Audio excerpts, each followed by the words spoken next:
I am Dora, 25 years old, and I have always been the responsible daughter. When my sister Kimberly graduated college last spring, our parents threw her a lavish dinner.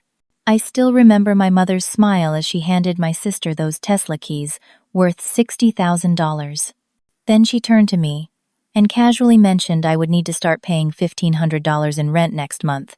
That night changed everything between us. If you are watching this video, drop a comment letting me know where you are viewing from, and do not forget to like and subscribe to hear more stories about standing up for yourself when family takes advantage. Growing up, I was always the responsible one. From the time I was old enough to understand the concept of expectations, I knew mine were higher than my sister's. Our parents, Catherine and Robert, seemed to have different rulebooks for us. When I was 16, I had to maintain straight A's, participate in extracurriculars that would look good on college applications, and work weekends at the local grocery store to contribute to my future education. Meanwhile, Kimberly got praised for bringing home B's and C's. I did not mind working hard. In fact, I took pride in my accomplishments. By senior year, I was class president, captain of the debate team, and graduated with a 4.0 GPA. The evening of my high school graduation, we celebrated at Applebee's. My parents gave me a card with $200 and told me how proud they were. I appreciated the sentiment, but could not help noticing they had thrown Kimberly a backyard party with all her friends when she simply passed her driver's test. College was more of the same. I attended State University on a partial scholarship, but still needed to cover the rest. I worked 3 part-time jobs: morning shifts at a coffee shop, weekend receptionist at a law firm, and online tutoring in the evenings. Even with this schedule, I maintained a 3.8 GPA in my business program. My parents called occasionally, mostly to ask about my grades or to tell me about Kimberly's latest accomplishments in high school. When I graduated with honors, my parents attended the ceremony, but had to leave early because Kimberly had a dance recital that afternoon. My graduation dinner was at a chain restaurant where my father spent most of the time on his phone checking work emails. My gift was a business casual outfit for job interviews. Practical, but hardly celebratory. The job market was tough when I graduated. Despite my qualifications, the entry-level positions in my field were scarce. After 3 months of sending out applications and getting nowhere, I reluctantly moved back home. My parents agreed, but with clear expectations that this was temporary. I finally landed a job as an assistant marketing coordinator. The pay was not great, $40,000 a year, but it was in my field and offered growth potential. The day after I received my first paycheck, my mother casually mentioned over breakfast that now that I was employed, they expected me to contribute to household expenses. $400 a month seemed reasonable for room and board, so I agreed without complaint. Meanwhile, Kimberly was preparing for college. Unlike me, she opted for the expensive private university across the state. My parents did not blink at the $45,000 per year tuition. They even bought her a new MacBook Pro, a full wardrobe, and completely furnished her dorm room from Pottery Barn. When I mentioned the disparity once, my mother said, "You always had everything handled, Dora. Kimberly needs more support to succeed." I tried not to let it bother me. Perhaps Kimberly did need more support. Maybe I should be proud that I was self-sufficient enough that my parents did not worry about me. But as the years passed and the pattern continued, it became harder to ignore. During Kimberly's 4 years at college, she changed majors 3 times, took a semester off to find herself in Europe, and somehow still graduated on time with a communications degree. Throughout this period, my contributions to household expenses gradually increased to $600 monthly, while I also paid my student loans and tried to build some savings. Every time I considered getting my own place, something held me back. Partly finances, but partly a lingering hope that someday my parents would see and appreciate my efforts the way they celebrated Kimberly's mere existence. By the time Kimberly's graduation approached, I had been promoted twice at work and was now earning a respectable $65,000 annually. I had paid off half my student loans through aggressive budgeting and was finally starting to build some savings. I still lived at home, though now I was paying $800 monthly to my parents. I genuinely loved my sister. Despite the obvious favoritism, Kimberly had never been deliberately cruel about it. She was simply accustomed to being the center of attention and receiving whatever she wanted. Our relationship was cordial, if not deeply close. I bought her an expensive graduation gift, a designer handbag she had been hinting about for months. It cost nearly $2,000, a significant chunk of my savings, but I wanted to show my support and love. The weekend before her graduation dinner, I overheard my parents discussing finances in their bedroom. My father sounded stressed about credit card debt, and my mother assured him that once Kimberly graduates and Dora starts paying her fair share, things will get easier.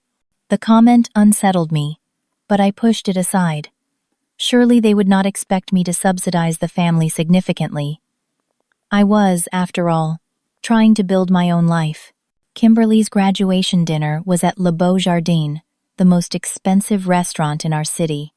I arrived early, having taken half a day off work to help my parents set up the private room they had reserved.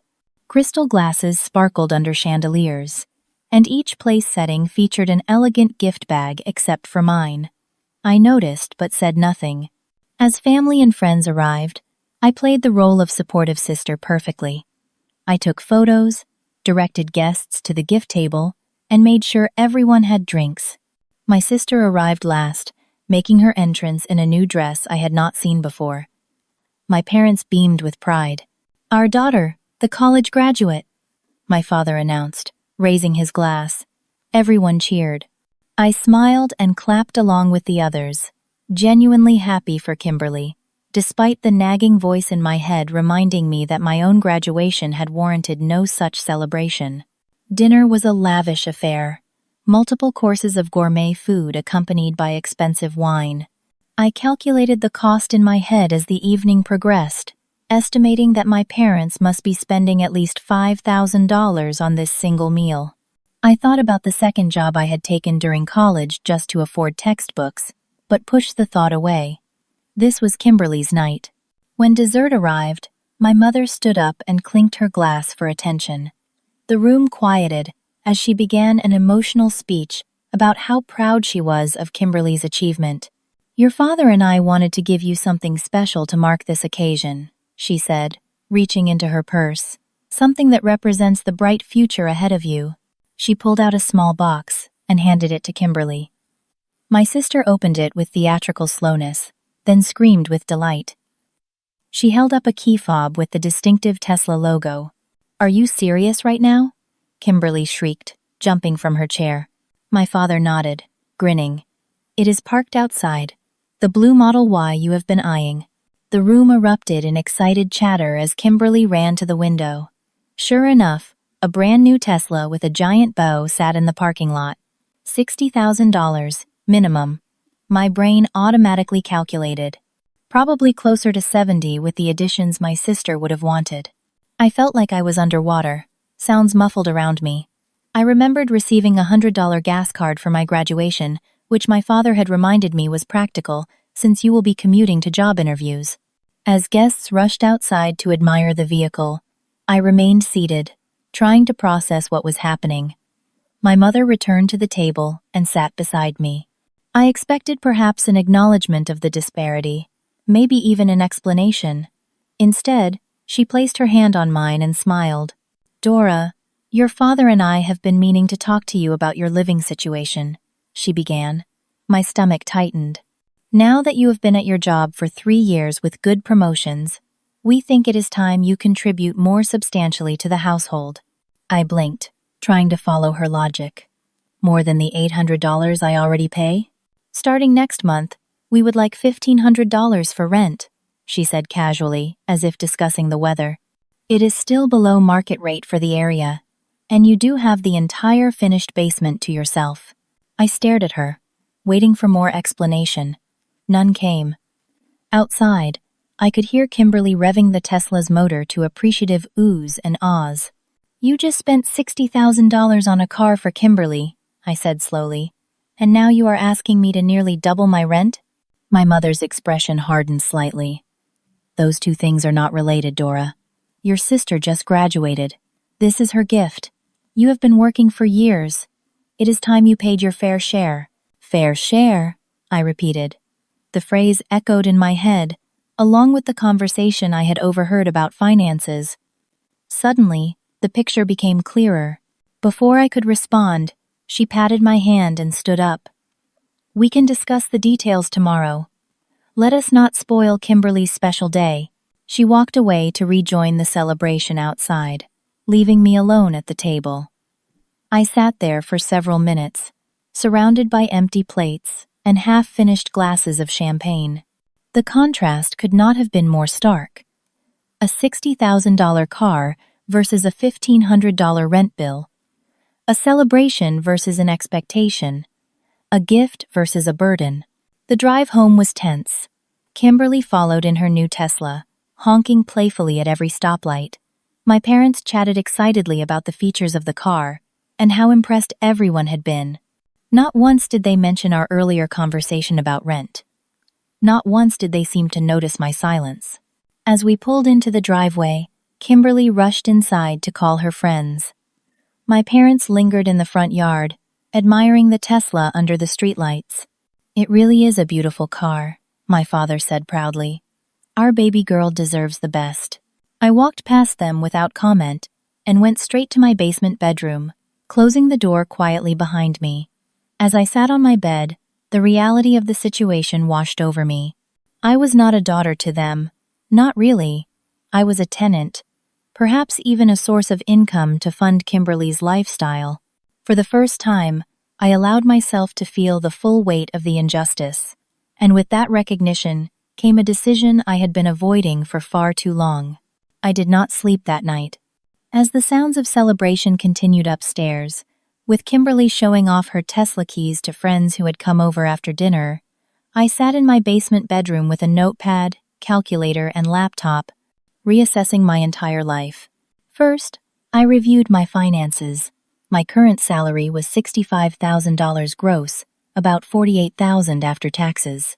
My student loan payments were $600 monthly, with another $18,000 remaining.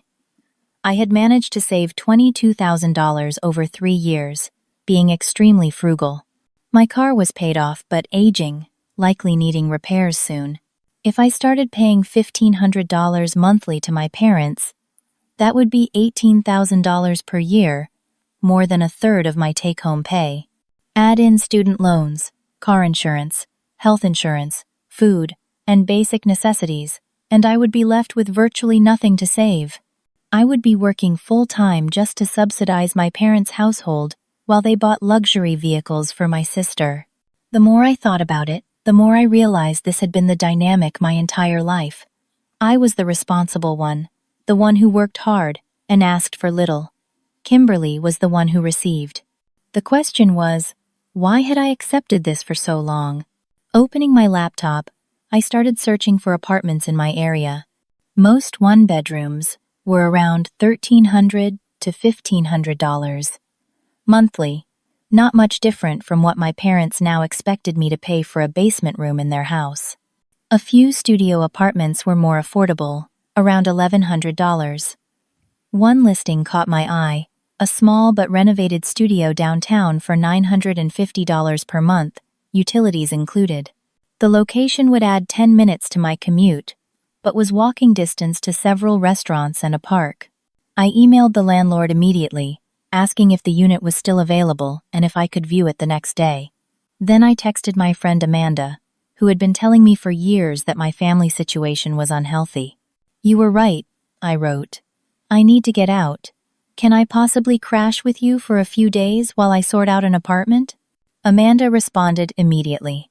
Finale. Guest room is yours for as long as you need. Come tonight if you want. I stared at her message, a sudden sense of possibility washing over me. Why not tonight? What was I waiting for? Another conversation where my mother explained why I needed to subsidize their lifestyle while they spoiled my sister? Another reminder that my contributions to the family were expected while Kimberly's mere existence was celebrated? Making a quick decision, I pulled my suitcases from under the bed and began packing methodically. Clothes, personal documents, electronics, and a few sentimental items that were truly mine. I was surprised by how little I actually owned that I cared about taking. As I packed, I could hear the party winding down upstairs. Kimberly's friends were leaving, my parents were cleaning up. No one came to check on me, to see why I had disappeared from the celebration. The realization strengthened my resolve. I made 3 trips carrying bags to my car, parked on the street rather than the driveway where Kimberly's new Tesla now Saturday. No one noticed my movement in the darkness. Back in my room, I looked around at the space I had occupied for the past 3 years. It had never really felt like mine, I realized. Always temporary, always conditional. On my desk, I left a brief note. I have decided it is time for me to move out. The rent increase makes it more economical for me to have my own place. I have paid this month's $800 already. I will be in touch once I am settled. Dora. No emotional appeals. No accusations. Just facts. I knew any attempt to express my feelings would be dismissed, or turned around on me as being jealous or ungrateful. Taking one last look around, I closed the door quietly behind me. The house was silent now, everyone likely in bed after the excitement of the day. I slipped out the side door, clicked it locked behind me, and walked to my car without looking back. The drive to Amanda's apartment took 20 minutes. With each mile that passed, I felt a weight lifting from my shoulders. Fear mixed with exhilaration, uncertainty with relief. By the time I parked outside her building, my hands had stopped shaking. Amanda was waiting at the door in pajamas, her expression a mixture of concern and pride. "You actually did it," she said, helping me with my bags. "I actually did it," I confirmed, following her inside. Her guest room was small but cozy, with a real bed instead of the futon I had in my parents' basement. She had already put out fresh towels and a spare key to her apartment. "We can talk about everything tomorrow," she said. "Get some sleep. You are safe here." For the first time in years, perhaps for the first time ever, I felt like someone was putting my needs first. As I lay in bed that night, I expected to feel regret or anxiety. Instead, I felt something entirely different. Freedom. The first week at Amanda's apartment was a blur of apartment viewings, work meetings, and dodging calls from my family. My phone buzzed constantly that first day, with messages ranging from confusion to anger. My mother's texts evolved from, "Where are you?" to, "How could you be so selfish?" Within hours. My father called twice, leaving voicemails asking me to be reasonable and discuss this like adults. Kimberly sent a single text. "Way to make my graduation about you."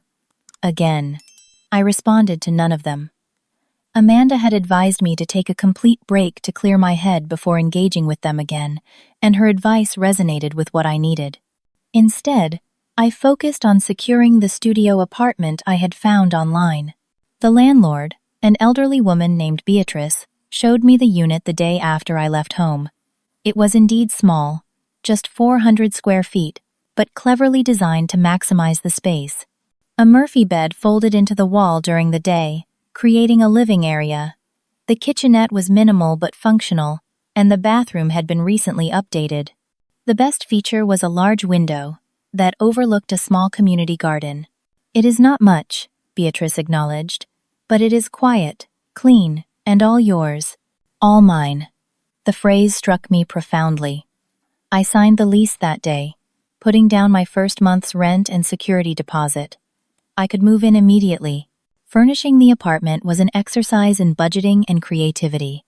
I had my personal belongings but owned no furniture.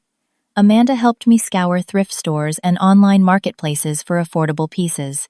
A second-hand table and chair set for $80. A comfortable reading chair for $60. Kitchen essentials from the dollar store. Slowly, the empty space transformed into something that felt like mine. Meanwhile, the calls from my family continued. After 3 days, my mother's messages turned threatening. "If you do not call us back immediately, we will report you as missing to the police." I finally sent a brief text. "I am safe and well. I need space. Please respect that." They did not respect it. My father showed up at my workplace the following day, causing a scene in the reception area that required my boss to intervene. Mortified, I had to explain some version of the situation to my supervisor. "Family disagreement," I said vaguely. "I recently moved out and they are not taking it well." My boss, Natalie, was surprisingly understanding. "Take an extra long lunch if you need to sort things out," she offered, "and let security know if they show up again." That weekend, I changed my phone number, giving the new one only to Amanda, my boss, and a few close friends with strict instructions not to share it with my family. It felt extreme, but also necessary for my mental peace. With each day that passed in my new apartment, I felt more centered. The simple routine of waking up in my own space, making coffee in my own kitchen, and coming home to a place that was entirely mine brought a sense of calm I had never experienced. There were challenges, of course. The budget was tight.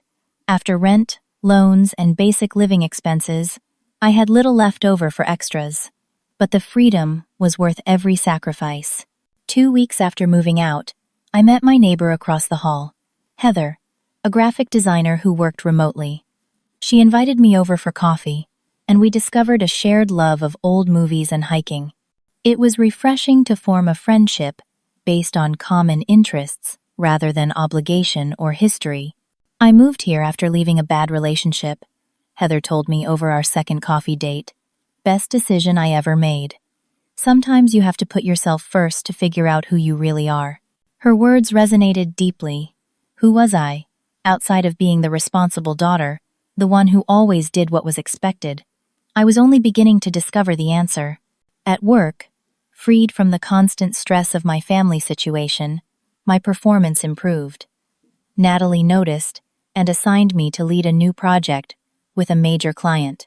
The opportunity came with the promise of another promotion if it went well, potentially increasing my salary to $75,000. For the first time, I could envision a future where I was not just financially stable but thriving. 1 month after leaving, at Amanda's suggestion, I started seeing a therapist, Dr.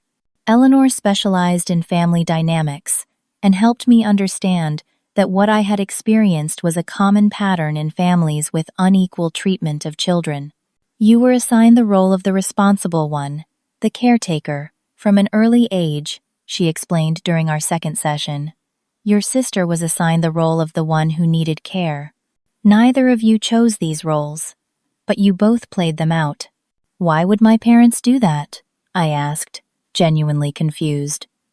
"Why invest everything in Kimberly and expect me to fend for myself?" Parents often unconsciously recreate patterns from their own upbringings, Dr. Eleanor explained. Or they may see aspects of themselves in one child that they want to nurture or correct. "The important thing now is recognizing that you did not deserve unequal treatment, and you have the right to set boundaries." Boundaries became my focus in therapy. I learned that I could love my family while still protecting myself from their harmful patterns. I could wish them well without sacrificing my well-being for their benefit.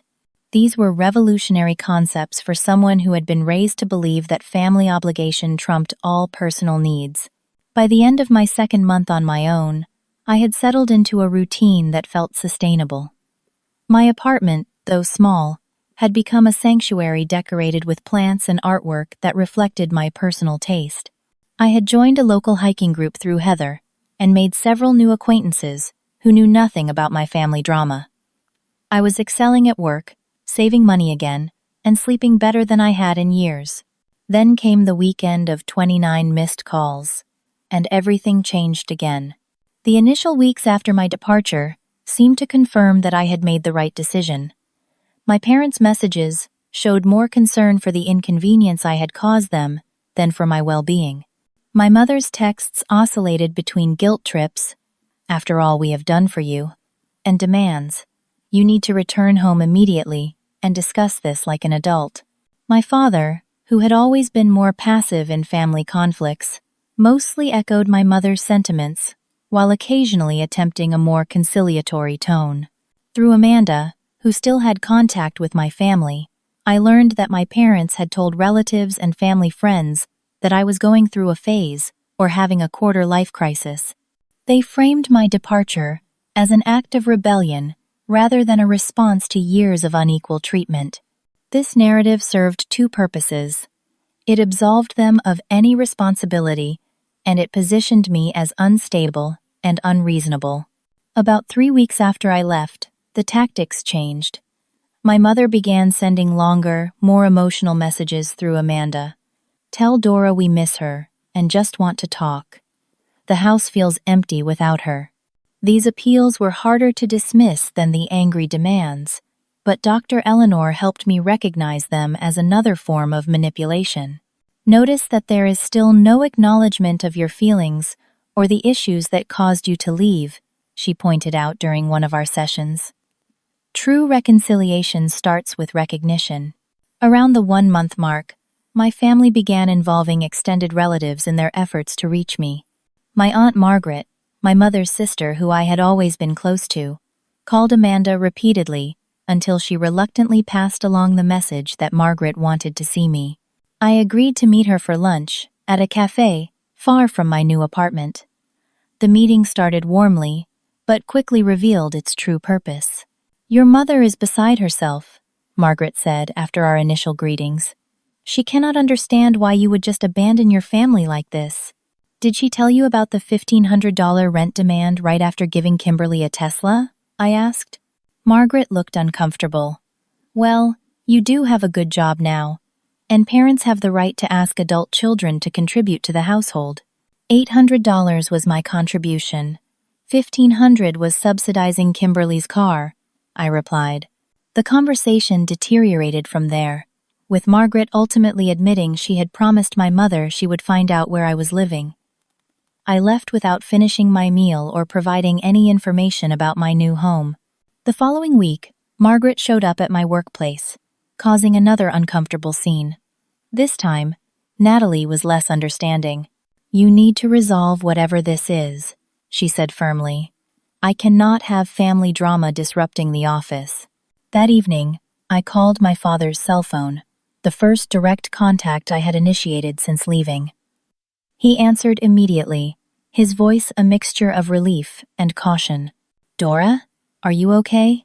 "I am fine," I said.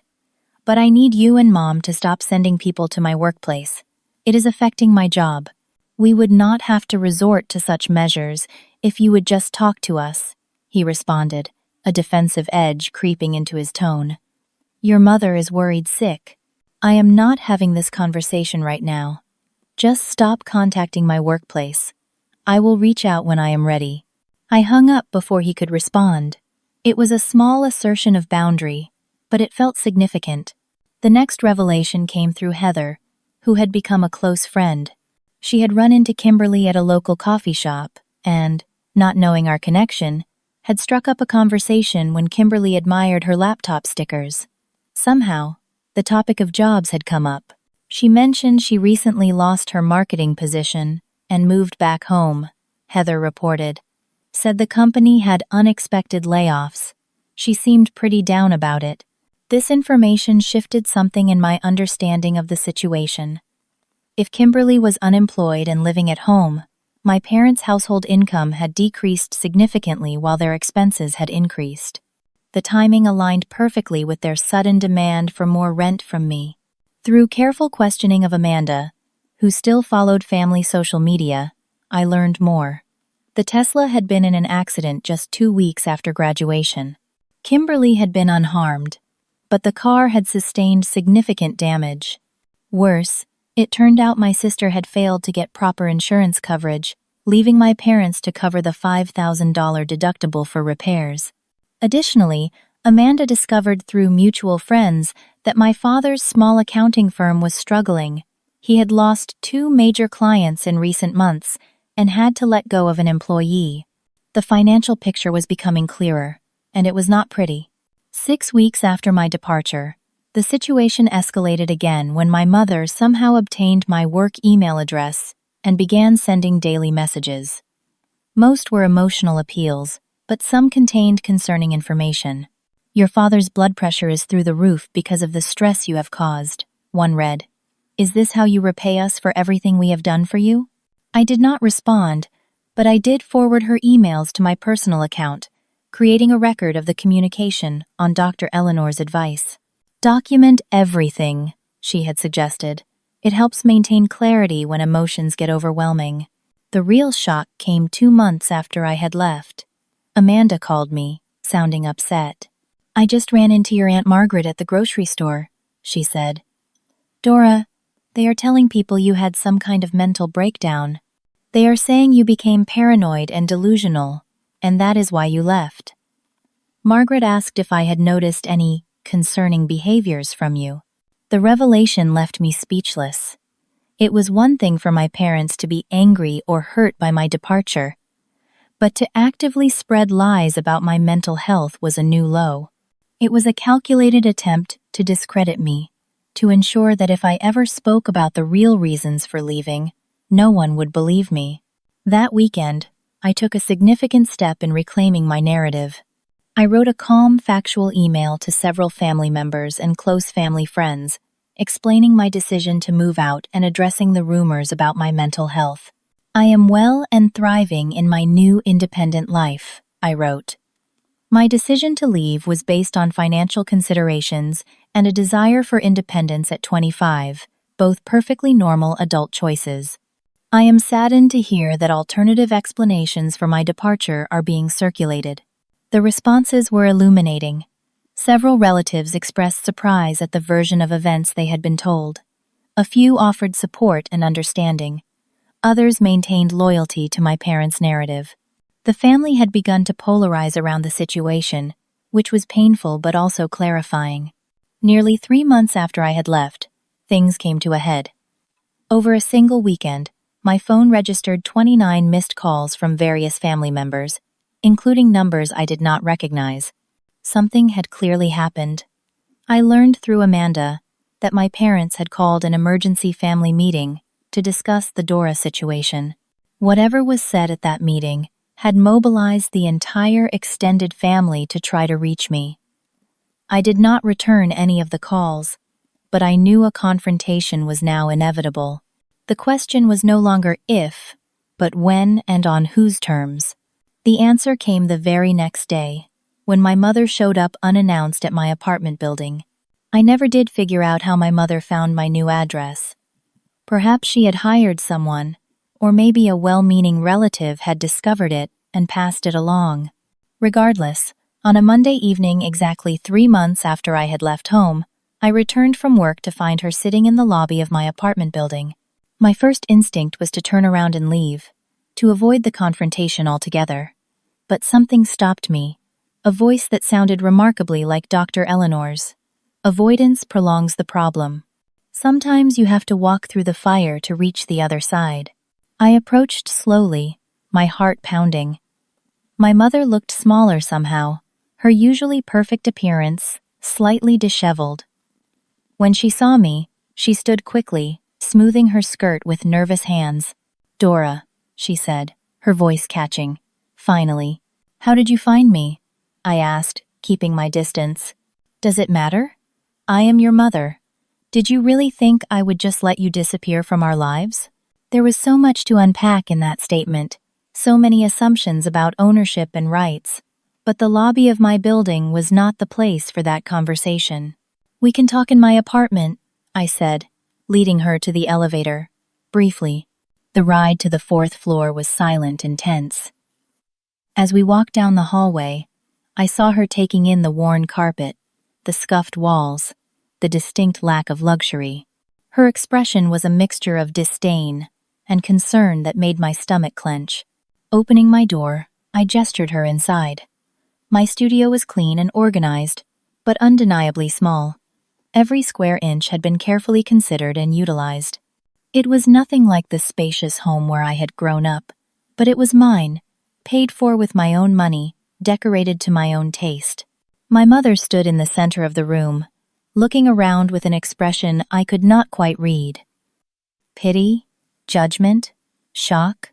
This is where you have been living? She finally said. This is my home, I replied, emphasizing the word. Would you like some water? It is all I have to offer. She shook her head and remained standing, though there was a chair right beside her. I took the seat myself, unwilling to give her the height advantage in this conversation. You need to come home, Dora, she began without preamble. This has gone on long enough. Whatever point you were trying to make has been made. I was not trying to make a point, I said calmly. I was making a decision about my life. I am 25 years old, Mom. I do not need to live with my parents. But to leave like that? Without even talking to us? And over what? A simple request for rent that any adult should be willing to pay? $1,500 is not a simple request when it comes the same day you give Kimberly a $60,000 car, I pointed out. The contrast made it very clear where I stood in the family priorities. Her face flushed. That is completely different. That was a graduation gift. I graduated too. With honors. I got a gas card. We could not afford more then. And you have always been so independent, so capable. So I am punished for being responsible, while Kimberly is rewarded for doing the minimum? My mother's expression hardened. This is why we cannot have a reasonable conversation with you. You have always been jealous of your sister. It was the same old script, the same deflection and dismissal of my feelings. But this time, I did not back down. This is not about jealousy, I said firmly. This is about fairness, about recognition, about feeling valued in my own family. Why is Kimberly living at home rent-free while you demanded $1,500 from me? My mother looked away, and in that moment, I saw something crack in her facade. She sat down heavily in the chair opposite me. We need the money, she admitted quietly. Your father's business is struggling. We have credit card debt from Kimberly's college expenses. And now she is back home after losing her job, with car payments we are helping cover, because she cannot afford them. There it was, finally, the truth. So I was supposed to subsidize your financial mistakes and Kimberly's lifestyle, I said, not as an accusation, but as a statement of fact. You have a good job. You are stable. We just needed some help until things turned around, she replied. Family helps family. But it is not help when it is demanded without explanation, without recognition, without appreciation, I pointed out.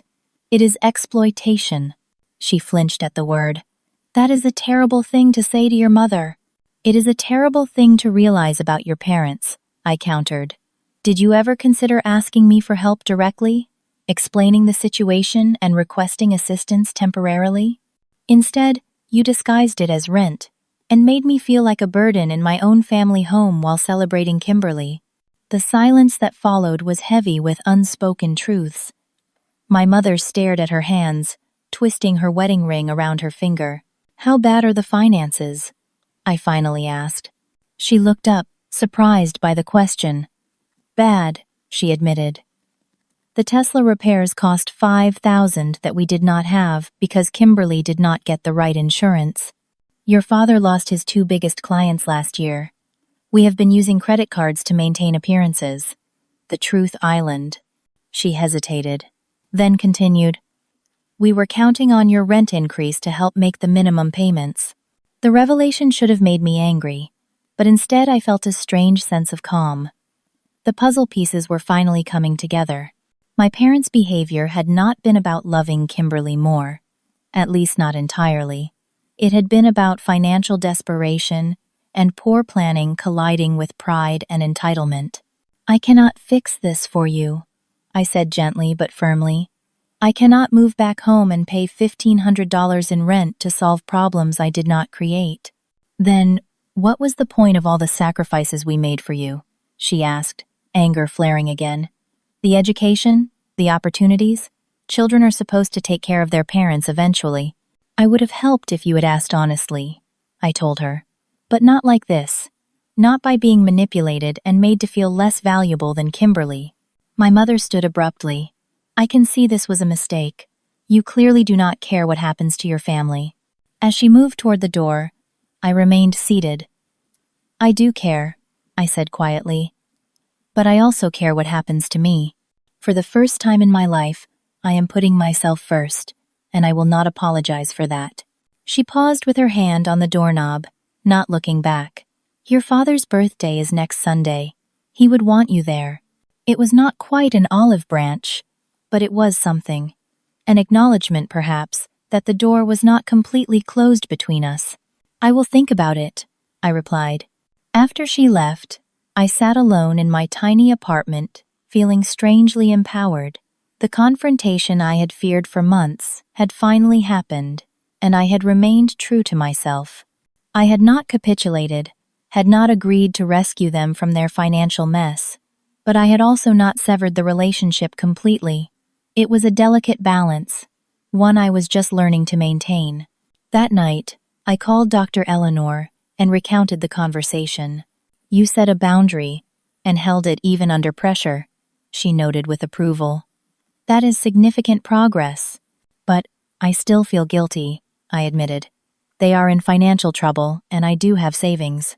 Guilt is not the same as responsibility, she reminded me. You can choose to help them on your terms, if you want to. But you are not obligated to sacrifice your well-being for poor decisions you did not make. It was a distinction I was still learning, the difference between supporting family and enabling dysfunction. But for the first time, I felt capable of finding that line and holding it. The week following my mother's visit was one of deep reflection. I had finally stood my ground, maintained my boundaries, and spoken my truth, but the aftermath left me with complex emotions to process. During a particularly insightful therapy session, Dr. Eleanor helped me understand that resolution would not look like a perfect Hollywood ending. Healthy relationships require ongoing negotiation, she explained, especially when rebuilding after dysfunction. The question now is, what kind of relationship do you want with your family moving forward? It was a profound question that I needed time to consider. I did not want to cut them off completely, but I also could not return to the old patterns that had diminished me. There had to be a middle path. After much thought, I decided to reach out to Kimberly directly. Of all my family members, she was perhaps the least culpable in the situation. She had been raised to expect preferential treatment, had never been taught financial responsibility, and was now facing consequences she was ill-equipped to handle. We agreed to meet at a coffee shop halfway between our homes. When she arrived, I was struck by how different she looked from the jubilant graduate of 3 months ago. Her designer clothes had been replaced with simple jeans and a sweater. The confident swagger was gone, replaced by a hunched posture that spoke of recent defeats. You look good, she said after an awkward greeting. Independence suits you. Thank you, I replied, genuinely touched by the unexpected compliment. How are things with you? She shrugged, stirring her coffee aimlessly. Pretty terrible, actually. I lost my job after 2 months because the company downsized. The Tesla got damaged, and the insurance barely covered it because I got the minimum policy. Mom and Dad are fighting all the time about money, and everyone blames me for you leaving. I had not expected such honesty. I did not leave because of you, I assured her.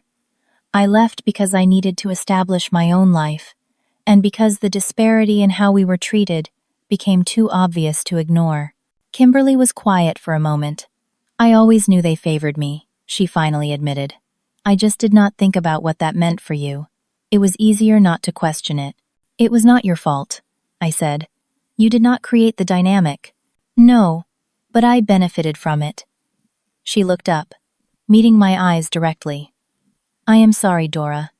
I should have seen what was happening, and said something. Her apology, unexpected and sincere, cracked something open in me. Tears welled up that I had not allowed myself to shed in months of therapy and reflection. Thank you for saying that, I managed. We spent the next 2 hours talking more honestly than we ever had before. Kimberly revealed that our parents had always presented me as the perfect one, the standard she could never live up to academically or professionally. While they had given her material advantages, they had burdened her with low expectations and constant comparison. They would say things like, "Why cannot you be organized like Dora?" Or, "Dora never needed help with her homework," she explained. It made me feel like I was the disappointment, even with all the gifts and attention. I shared my perspective as well, how the financial responsibilities and emotional neglect had shaped my view of my worth in the family. By the end of our conversation, we had both gained valuable insights into how our parents' dysfunctional approach had harmed us in different but equally significant ways. "What are you going to do now?" I asked as our meeting drew to a close. "I have a job interview next week," she said. "Nothing glamorous, just administrative work, but it is something, and I am looking for roommates so I can move out too. I cannot keep living in that house with all the tension." I felt a surge of pride in her for taking these steps. "That sounds like a good plan. If you need help preparing for the interview, I would be happy to help." "Really?" She looked surprised. "After everything?" "We are still sisters," I said simply. As we parted, she hugged me tightly. "I missed you," she whispered. "The real you, not the version Mom and Dad talk about." The next step was more difficult. After consulting with Dr. Eleanor, I decided to attend my father's birthday dinner, but with clear boundaries in place. I drove myself so I could leave when I needed to. I brought a modest but thoughtful gift, a book by his favorite author, and most importantly, I prepared myself mentally for potential manipulation or guilt trips. The dinner was tense but ultimately productive. My mother was cold at first but thawed slightly as the evening progressed. My father, perhaps humbled by the financial struggles, or simply tired of the conflict, made an effort to engage me about my work and new apartment, without judgment. When the topic of money inevitably arose, I was ready. "I cannot pay rent for a place I do not live," I said calmly, when my mother hinted at their ongoing financial needs. "But I would be willing to help you create a budget and financial plan if you would like." My offer, which placed the responsibility back in their hands while still extending support, caught them off guard. After a moment of silence, my father nodded. "We could use the help," he admitted. "I have never been good with personal finance, even though I do it professionally for others." That conversation marked the beginning of a new phase in our relationship. Over the next few weeks, I helped my parents create a realistic budget, identify unnecessary expenses, and develop a plan to pay down their credit card debt. I did not give them money directly, but I did offer my knowledge and support. My mother resisted at first, uncomfortable with the role reversal of her daughter providing financial guidance. But as their situation gradually improved through better management, her attitude softened. "You are good at this," she acknowledged after one particularly productive session. "You always were sensible about money." It was not quite an apology for the years of unequal treatment, but it was recognition of my value, which felt like a step forward. 6 months after leaving home, my life had transformed in ways I could never have imagined. My studio apartment, once a bare emergency refuge, had become a cozy haven, decorated with plants, books, and artwork that reflected my personality. I had received the promotion at work, bringing my salary to $75,000 and opening new career possibilities. My friendship circle had expanded beyond Amanda to include Heather and several others who knew me as I was now, not as the person my family had defined me to be.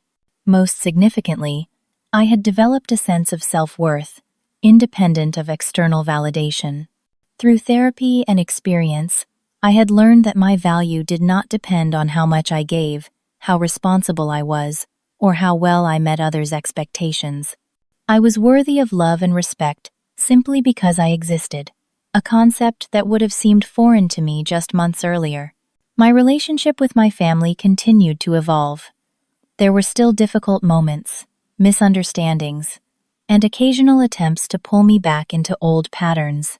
But with each interaction, I became more confident in maintaining healthy boundaries while still offering genuine connection. Kimberly secured her administrative job and found roommates, moving out of our parents' home to begin her own journey of independence. Our relationship grew stronger as we supported each other through these transitions, no longer competitors for parental approval, but allies in establishing our adult identities. My parents made slow but steady progress in addressing their financial issues, and, perhaps more importantly, in recognizing the harm their unequal treatment had caused. My father, especially, made efforts to acknowledge his part in the dynamic. "I always thought I was doing right by both of you," he told me during a rare one-on-one lunch, "pushing you because you were capable, indulging Kimberly because she seemed to need it. I never considered how that might feel from your perspective. It was not a complete understanding, but it was genuine, and I accepted it as such." 1 year after the graduation dinner that changed everything, I hosted a small gathering in my apartment, which I had recently upgraded to a one-bedroom in the same building. My parents and Kimberly attended, along with Amanda, Heather, and a few other friends. The conversation was sometimes awkward, but mostly warm.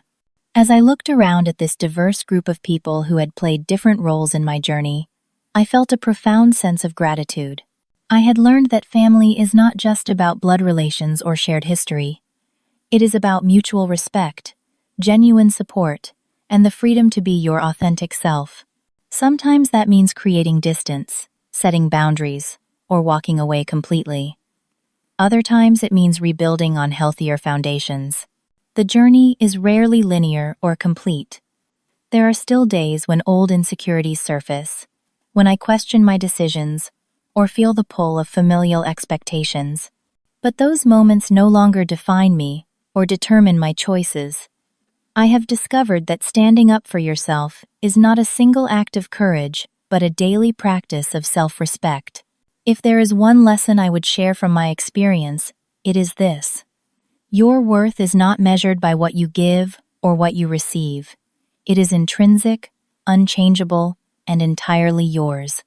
No one can diminish it without your permission. And the moment you truly believe, that is the moment you begin to live on your own terms. Have you ever had to set boundaries with family members who treated you unfairly? How did you handle it?